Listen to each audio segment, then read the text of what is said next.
Hi there, everybody. Thanks again for stopping by, visiting the channel. Today, I wanted to take a look, almost 2 weeks after he died, the life and career of Robert Redford. I think it's really important to honor artists and to really take stock of their legacy and what they left behind for us. And I think Robert Redford is a fascinating figure. He is kind of the epitome of what we would think of as a movie star, the type of movie star that is so big and the reputation is such that we really don't have, perhaps outside of somebody like Tom Cruise, we really don't have much like that anymore, where Robert Redford transcended films and it was a part of the pop culture itself. He was synonymous with this idea of handsome and male beauty, and it's something that was both a blessing and a curse for him, and something that he pushed back against really his whole life. And I might get into that a little bit in more detail, but it really defined him in many ways, and his pushback against it defined him in many ways.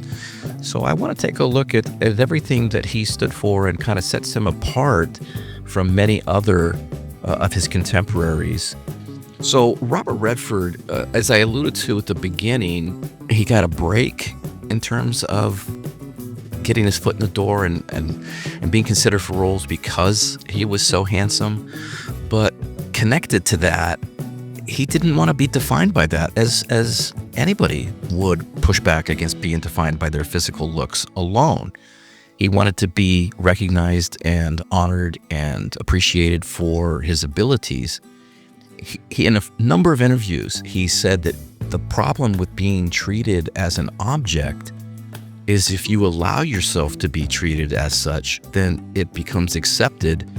And the ultimate danger there is accepted not by just the culture, but accepted by whomever is being treated as an object. So in his case himself, that if he ever saw himself as an object, that was going to be so limiting for him, and he did not want that to happen. So he could have had a long career in television and even in film, where he didn't have to give a lot of thought to the roles. He didn't have to push for anything. He could have just had a bunch of stuff come his way. He could have been on a TV show for 10 years and his career would have been just fine. He would never have been out of work and he would have made plenty of money. But that's not what he wanted. He pushed back against that. And if you look at the range of roles across his career, so much of it is pushing back against the kind of rules that traditionally would be expected of somebody like him. And the stuff that he wanted to pursue and promote there was an edginess to it, particularly in the political films that he did to push back against what was happening in the culture. Starting with the movie that really put him over the top, which of course was Butch Cassidy and the Sundance Kid in 1969. Kind of his defining role is certainly my favorite movie featuring him. He is absolutely perfect as the Sundance Kid. Obviously that name, Sundance, lent itself to so much in his life, including the Sundance Film Festival. He knew that was the one that kind of put him on the map and changed everything. He is so good, and the chemistry that he has with Paul Newman in that movie is so good. You take a really underrated director like George Roy Hill and a script from William Goldman, one of the best who's ever practiced that craft, and then you put two movie stars together like Paul Newman and Robert Redford, and it's really hard to imagine how that's going to miss. And in the two films that they did together, it seems like they did more, but they only did two movies together. They're both highly successful, and Butch and Sundance is so fun. And Redford is interesting in it because he shows a lot of range. His character in that is quiet, but he also has an assertiveness and an edge to him. There is some fear and insecurity underneath the surface, hidden up much of the time by a sense of confidence and bravado. And he's just amazing all the way from the opening credits in that poker game where he's being accused of cheating, and then when the guy realizes who he is. In my mind, the best sequence in the movie is the long chase they have as they're being pursued by Pinkerton agents, capped by them being trapped at the top of a mountain, and they don't know where to go. They have really no escape, and they're faced with having to jump off the cliff and into the river. And the Sundance Kid can't swim, which he tells Paul Newman, and Paul Newman, of course, laughs wildly and says, forget swimming, the fall is probably going to kill us. What are you worried about? And Redford just kind of goes for it, and they jump off the cliff, and it's one of the great moments in all of film. So to move on from that and to get his only Oscar nomination for The Sting, which goes on to win the Best Picture Oscar, he is very good in that as this young, kind of inexperienced con man who is developed by Paul Newman's mentoring character into this big scheme that Redford's character is pined to be a part of, a big takedown of somebody. And it's just so much fun to watch, and we as the audience are kind of left guessing as to the twists and turns, and all the way up until the end when we're not quite sure what's happening until it's revealed to us. And it's just a ton of fun. And again, the chemistry that he and Newman have is just off the chart. Redford is very careful in the roles that he chooses because he doesn't want to be pigeonholed as this pretty boy, and he doesn't want to coast on his looks. And he gets pretty political for the rest of his run in the 70s, and it's an incredible run that kind of begins with Butch and Sundance in 1969, and then he's got Jeremiah Johnson in 1972, which begins this amazing run that he has. 72 is the same year he has The Candidate, where it's a commentary on the shallowness of U.S. politics and coasting on name recognition and good looks instead of actual substance, which obviously was way ahead of its time, and we're dealing with much of that still today. After that, he does stuff like The Great Gatsby and The Great Waldo Pepper, before, again, another political thriller in 3 Days of the Condor, which he is fantastic as a guy who works for the CIA, but as he says all throughout the film, that he's not a spy, he's not an agent, he's just a guy who reads books to try to see if there's something in there that the agency can isolate and use.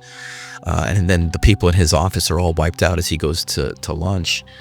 And he has to deal with that with them then coming after him. And he's very good with Faye Dunaway as this guy who's on the run and is totally confused about what's going on around him. But his character is so smart that he can stay a step ahead of the guys trying to catch him all the way till the end. And it's really a fun ride, which of course then leads the following year into All the President's Men, which is another movie that has defined his career, which he produced and kind of pushed to bring to the screen. And he plays the great investigative journalist Bob Woodward, who is really just starting his career, and he and Carl Bernstein get this gigantic break with the Watergate story. And Redford, unlike the Sundance Kid character, he's not filled with this kind of self-confidence and bravado, and there is no edginess, there is no temper that's about to burst. He's much more measured and low-key, yet driven, and that's a really, really interesting aspect of his character and of his acting performance. He's not a great actor. Nobody's going to say that Robert Redford is going to go down with Marlon Brando and Laurence Olivier and Daniel Day-Lewis and people like that. He's not going to be going down in history as a great, great actor, but I think he's a much better actor than a lot of people give him credit for. He did have some range, and he certainly picked roles that weren't easy and didn't rely simply upon his good looks and were a chance at the box office. That's what's fun about him. That's what I admire about him. And then he still wasn't satisfied once he had done all of that, and then he blossomed into this fantastic director, and in his very first effort goes out with Ordinary People and guides it to a Best Picture Oscar, and he wins the Best Director Oscar in his very first movie, which is obviously hugely admirable and incredibly rare. And if you've seen Ordinary People, it's an amazing film, and his ability to work with the actors in that, Mary Tyler Moore, Donald Sutherland, Judd Hirsch, Timothy Hutton, just he wrings every ounce out of them and has all those people turn in arguably the best performances of their career in that movie. And it is so moving, so touching. If you haven't seen it, you got to see it. I've done another video where I argued that Raging Bull was the actual best picture of 1980, and I firmly believe that. But it's not like Ordinary People is undeserving. It's a great movie, and he does a great job with it. His career as a director is a little uneven, and there's nothing wrong with that. He never makes a bad movie. It's just that they're kind of hit and miss in terms of how entertaining that they are and how well they're done and received. I think his second best movie by a long ways is 1994, where he does Quiz Show about the game show scandals of the 1950s.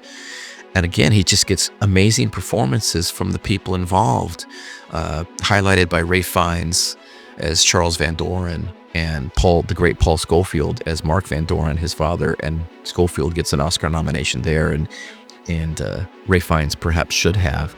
And it was nominated for Best Picture. He was nominated for Best Director again. And it's just a really, really well-crafted, good movie.